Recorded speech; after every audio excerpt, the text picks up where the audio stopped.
Und geht als erstes in die Schikane. Die Blue Gems sind vorne. Attica Racing. Boah, der hat Drehmoment ohne Ende. Der kommt aus der Kurve.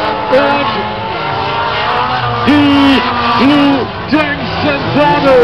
Die Blue Gems sind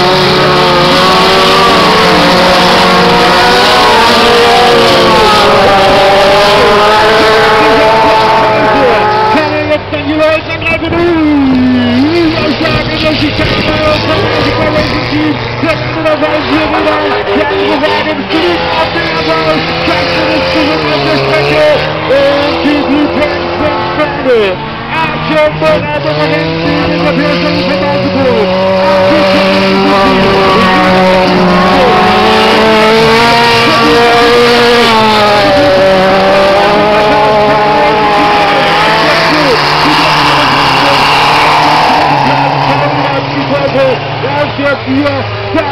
Attica Racing Team. Das ist der Wahnsinn, was hier wieder ein Versuch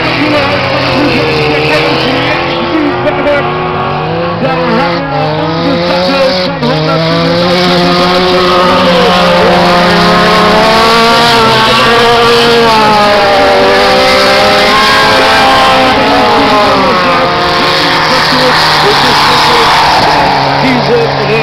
Die Zielflagge geht nach oben, die erste Runde geht ganz klar an Daniele Holz von den Blue Gems mit dem neuen Fahrzeug. Ganz starker Auftritt. Der zweite Platz geht an die Carlos aus drinnen. Immer nach vorne mit dabei. Auf der 3 dann die Startnummer 316 über die Ziellinie. Und der vierte Platz geht an Hannes Kasten vom Attica Racing Team. Schwarzer Prime, nur haben gesehen, dass er die Geschwindigkeit mitgeben kann von den Blue Gems. Wir haben gesehen, dass der Diesel ganz stark unterwegs ist. Ein Überschlag in der Schikane hat ihn am Ende auf Platz 4 geworfen. Das werden heiße Rennen an diesem Wochenende in der 80 PS-Klasse. Da bin ich mir sicher. Denn wir haben noch einige Neubauten zu verzeichnen.